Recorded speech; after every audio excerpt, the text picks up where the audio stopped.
Lyon demain, le quart d'heure lyonnais, toute l'actualité chaque matin. Parce que Lyon demain se dessine aujourd'hui, voici l'essentiel de l'actualité. En ce mardi, nous sommes le 10 novembre. Un appel à la grève aujourd'hui dans l'enseignement. Hier, 400 manifestants vêtus de noir ont fait le tour de la préfecture en portant un cercueil. Des commerçants et des restaurateurs pour la plupart. Les derniers chiffres de l'épidémie de Covid-19. Les contaminations semblent se stabiliser en Auvergne-Rhône-Alpes, mais le pic des hospitalisations est encore devant nous. Une pétition pour réclamer le prolongement de la ligne B du métro jusqu'à Rieux-la-Pape et Sathonay. Il s'appelle Charles, c'est le premier robot chargeur en Europe. Il est conçu et testé à Lyon. Explication dans cette édition avec Salim Elouat, le cofondateur de Mob Energy. Lyon demain, le quart d'heure lyonnais, toute l'actualité chaque matin. Gérald de Bouchon. Bonjour à tous et bienvenue dans ce quart d'heure lyonnais. Mais d'abord, ces feux de voitures, ces poubelles brûlées, des tirs de mortier seraient agités dans le quartier Terraillon à Bron. Un peu plus tôt, un jeune homme de 17 ans avait été blessé gravement par arme blanche, avenue Franklin Roosevelt. Son pronostic vital est engagé. Il s'agirait d'une affaire liée aux stupéfiants. Aucun lien n'aurait été établi entre ces faits et les incidents qui se sont produits avec les forces de l'ordre hier soir. Samedi, un incendie avait ravagé un local commercial, place Jean Moulin, dans ce même quartier. La piste criminelle privilégiés. Les faits pourraient être des représailles après une importante saisie de stupéfiants quelques jours auparavant. Une large intersyndicale appelle l'ensemble des personnels titulaires et contractuels de l'enseignement secondaire à faire grève ce mardi. L'intersyndicale demande notamment la réduction des effectifs dans les classes, des mesures pour les collèges et les lycées professionnels, des précisions sur les internats, le recrutement urgent de personnel et d'agents techniques. Les organisations syndicales appellent les personnels à rendre visible la mobilisation en affichant des banderoles devant les établissements et en communiquant sur les réseaux sociaux en utilisant les hashtags grève du 10 novembre et Académie de Lyon. Hier, 400 manifestants vêtus en noir, commerçants de proximité, fleuristes, bijoutiers, maroquiniers, coiffeurs, restaurateurs, hôteliers ont fait le tour de la préfecture en portant un cercueil. Laissez-nous travailler, l'État nous condamne. Le coup de barre pour les bars, la mort pour les salles de sport, pouvait-on lire sur les banderoles. Un conseil de défense est programmé jeudi à Paris et les commerçants indépendants envisagent de manifester à nouveau demain avec cette fois-ci les acteurs de la culture et de l'événementiel. 900 salariés du groupe Kidélize, spécialisé dans l'habillement pour enfants, seront licenciés. Les 200 salariés du site de Saint-Chamond devraient être touchés de plein fouet. À Rieux-la-Pape, 87 salariés devraient malgré tout conserver leur emploi sur les 94 actuels. Kidélize était en redressement judiciaire depuis le 10 septembre. 2 repreneurs se sont présentés devant le tribunal de commerce vendredi. ID Kids, basé à Roubaix, reprend 228 salariés. CWF en Vendée reprend le site de Rieux. Il est spécialisé dans les marques haut de gamme de vêtements pour enfants de 0 à 16 ans. Le tribunal de commerce de Paris rendra sa décision finale le 23 novembre. Un plan de sauvegarde de l'emploi est en cours de finalisation. Lyon demain, la radio sans pub. 551 personnes atteintes de la maladie Covid-19 sont mortes à l'hôpital ces dernières 24 heures, ce qui porte le total des décès depuis le début de l'épidémie à 40 987 en France. En Auvergne-Rhône-Alpes, région la plus touchée, les contaminations semblent se stabiliser à un niveau très élevé depuis quelques jours, mais le pic des hospitalisations est encore devant nous et les jours à venir seront très compliqués. L'Agence régionale de santé Auvergne-Rhône-Alpes envisage toujours 200 nouveaux transferts de patients dans les 15 prochains jours. 14 nouveaux patients ont été transférés hier dans la région Auvergne-Rhône-Alpes vers d'autres régions, 4 vers la Bretagne, d'autres vers la Nouvelle-Aquitaine, 2 dans le Grand Est, 4 également vers l'Île-de-France. 16 nouveaux transferts sont programmés aujourd'hui. Il est difficile de voir dans les chiffres des hospitalisations du Rhône le frémissement évoqué par plusieurs médecins. Au cours de la semaine écoulée, le nombre de patients hospitalisés a augmenté de 25% au total et de 22% en réanimation. Avec 117 nouvelles hospitalisations ces dernières 24 heures, la pression sur les hôpitaux reste très forte avec 1873 patients hospitalisés, 278 en réanimation, 22 nouveaux patients en réa ont été admis dimanche.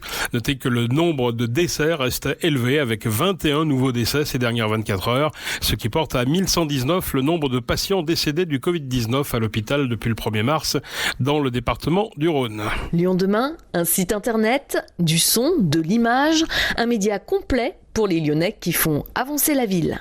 Une pétition pour réclamer le prolongement de la ligne de métro B. Le prolongement se ferait de Charpennes à Rieux, en passant par Saint-Clair, Montessuie, Foch et la gare de Sathonay, avec terminus à Rieux-Sermenaz. En bordure de l'autoroute, où serait créé un grand parking relais. Philippe Cochet, le maire de Caluire, Alexandre Vincendet, le maire de Rieux, et également celui de Sathonay-Camp, Damien Monnier, sont à l'origine de cette pétition mise en ligne sur les sites internet des 3 communes directement concernées. Le prolongement du métro B au nord jusqu'à Caluire, Sathonay et Rieux 2 figure bien dans le programme 2020 des écologistes, mais pour une réalisation davantage prévue après 2025. Dans une lettre ouverte adressée au président de la métropole, Bruno Bernard, 22 maires du Grand Lyon l'exhortent à agir en faveur de l'investissement public. Alors que la crise sanitaire perdure, touchant fortement l'activité économique, il demande à Bruno Bernard d'agir pour soutenir l'activité économique et donc l'emploi des habitants de la métropole. Parmi les maires signataires, Gilles Gascon, le maire de Saint-Priest, Jérôme Moreau, Japierre-Bénite, Alexandre Vincendet à Rieux-la-Pape ou encore Julien Villemard à Vernaison. Lyon demain, Innovaction. En allant garer votre voiture au parking LPA Cordelier, vous pourriez bien tomber sur un rôdeur. Il s'appelle Charles. C'est en fait le premier robot chargeur en Europe et il est conçu et testé à Lyon. Salim Elouat, vous êtes cofondateur de Mob Energy. Pouvez-vous nous présenter votre société ? Bonjour. Mob Energy, c'est une entreprise qui a pour but d'accélérer la transition vers une mobilité plus durable et on s'attaque au problème de la recharge électrique. Et donc tout notre concept, c'est l'invention de ce robot chargeur qu'on appelle Charles, qui s'installe sur un parking et dont le métier, c'est de recharger les voitures là où elles sont garées. Pourquoi a-t-on besoin d'un robot pour ça ? Parce qu'on connaît les bornes pour charger les voitures. Pourquoi il faut un robot ? Pour recharger une voiture électrique, il faut le faire bien souvent et en ville, fréquemment. La recharge prend du temps. Donc on essaye de le faire en tant qu'usager de voiture électrique, on essaie de le faire un peu tous les jours dès qu'on se gare sur des parkings publics, des parkings d'entreprise. Et donc, il nous faut des points de charge un peu partout. Sauf qu'un point de charge, une fois qu'on l'installe de manière fixe, elle va être associée à la place de parking qui va du coup se transformer en place électrique. On ne peut plus garer de voitures thermiques dessus. Et donc là, on s'est dit, bon, il y a quand même un problème parce que trouver des places de parking, c'est compliqué. Le stationnement permet de régler les problèmes de congestion en ville. Donc, est-ce qu'on a vraiment envie d'avoir un développement de la voiture électrique qui se fait au détriment du stationnement ? Et donc, on est parti de ce concept de dissocier les deux services. D'une part, on se gare où on le souhaite, et d'autre part, on peut appeler un robot qui vient nous recharger. Donc, il n'y a pas de parking pour voiture électrique spécifiquement, on l'a compris. Alors, comment ça se passe concrètement avec ce petit robot là qui se promène ? Vous pouvez nous le décrire ? On est en radio, mais peut-être que vous pouvez nous décrire un petit peu comment ça se passe, comment il se présente ? Ouais, tout à fait. Donc le robot Charles, c'est un robot qui a une taille humaine, donc il fait à peu près 1m60 de hauteur. Il embarque des batteries dans son corps, dans son carter. Et ces batteries-là sont spéciales, c'est des batteries de seconde vie. Donc avant, elles faisaient rouler des voitures et aujourd'hui, on les réutilise pour justement acheminer l'énergie jusqu'aux voitures. Donc le robot va être installé sur un parking de 200, 300, 500 places et donc il va puiser son énergie sur le réseau via une base de recharge qu'on installe au préalable. Et donc c'est là aussi l'intérêt de la solution. Le robot va pouvoir recharger des dizaines de voitures par jour. Par contre, au niveau du raccordement électrique et de l'installation, on n'a besoin que d'un seul câble qui va être utilisé pour la base de recharge du robot. Donc le robot va prendre des commandes de la part des usagers, il va les ordonnancer, c'est-à-dire les optimiser dans une file d'attente, en priorisant par exemple Salim qui repart dans 2 heures et Olivia qui repart dans 8 heures, il va la laisser pour tout à l'heure. Et il va se déplacer de manière autonome jusqu'au véhicule, s'y brancher et redonner l'énergie. Votre concept, il est né à l'INSA, je crois, c'est ça ? Vous étiez étudiant à l'époque. Comment s'est développée en fait cette entreprise,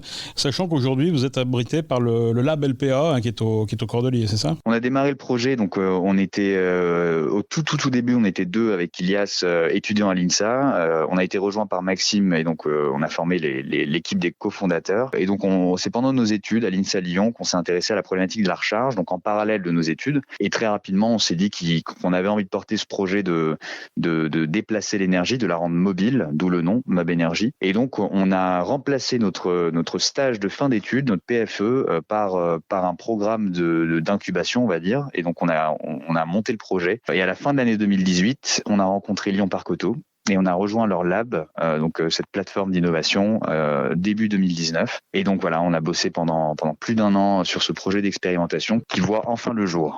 Et ça vous permet, je suppose, de vous confronter également avec d'autres entreprises qui sont dans cette thématique de la mobilité ? Exactement. D'ailleurs, quand j'accueille des partenaires, des visiteurs au Lab LPA, je commence toujours par présenter les lieux parce que c'est totalement atypique. En tout cas, avec toutes les rencontres qu'on a pu avoir depuis le début, c'est vraiment une plateforme assez rare, assez unique. Donc le concept, c'est de dire qu'on va rassembler un ensemble d'acteurs qui ont des projets d'expérimentation autour de la mobilité au sens large et que LPA, donc qui est entre guillemets l'hôte de tout cet écosystème, va essayer de promouvoir. Donc avec ses parkings, avec son corps de métier, avec son expertise, mais aussi avec son réseau.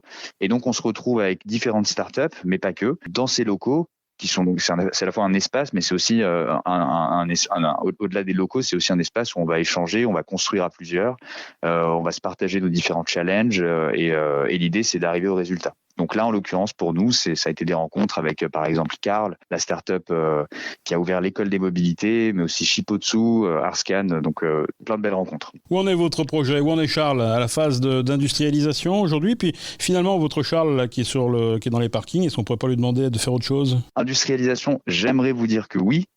Malheureusement, on est encore en phase de R&D, donc une phase de R&D avancée. Là, on vient de déployer le premier système complet. On devait le faire en mars, mais le confinement, malheureusement, a eu raison de nous, la première vague. Bon, on a déployé le robot il y a 2 semaines. On repart sur un nouveau confinement, mais c'est pas grave, on se décourage pas. Le robot est sur site. Et donc là, l'idée, c'est de profiter du début d'année 2021 jusqu'à peut-être la fin de l'été pour vraiment éprouver le produit, se rendre compte des points d'amélioration et d'ici la fin 2021, démarrer sa commercialisation. Et donc, forcément, il y a plusieurs étapes à cela. Il faut améliorer le produit, le normaliser, le certifier. Et une fois qu'on a un produit qui est sécurisé, sécuritaire et très fonctionnel, on commencera à les déployer dans des formats vraiment commerciaux. Pour répondre à la deuxième question, donc effectivement, le robot Charles, c'est un robot qui recharge des voitures électriques, mais c'est aussi un tout nouvel équipement dans le monde du parking. Le robot embarque beaucoup de capteurs, il a une motorisation très robuste, c'est une plateforme qui va se déplacer, cohabiter avec des voitures, des piétons.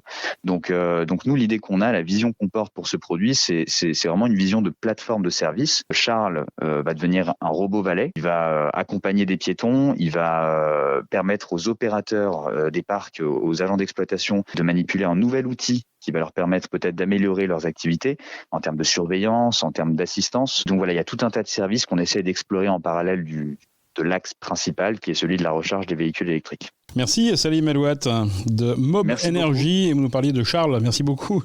Merci. Le musée des Beaux-Arts de Lyon vient de l'annoncer, les statues de la place Bellecour au pied du cheval seront déplacées dans le cloître du musée courant février-mars 2021 puis restaurées au printemps 2021. La restauration de Louis XIV à cheval et des allégories de la Saône et du Rhône avait été décidée à la suite d'un examen minutieux des œuvres au début de l'année 2019. La statue équestre en bronze réalisée par François-Frédéric Lemot a été installée en 1825. Elle aussi devra se résigner à quitter Bellecour pour une restauration qui prendra plusieurs mois. Enfin, l'ancien meneur star de la Grande Asvel, Dylan Herod, vient d'annoncer avoir vaincu la Covid-19 après 35 jours à l'hôpital. Peu actif sur les réseaux sociaux, Dylan Herod a voulu témoigner de ce combat. Il a posté une photo avec sa famille, âgée de 58 ans. Depuis ce dimanche où il a fêté son anniversaire, Dylan Herod a passé 6 saisons à l'Asvel, de 93 à 99. Ses performances avaient permis à l'équipe coachée par Grégoire Beugnot de se hisser dans le Final Four de l'Euroleague. Merci d'avoir suivi ce quart d'heure lyonnais. On se retrouve demain, même heure, même antenne. En attendant, passez une excellente journée, mais restez prudents.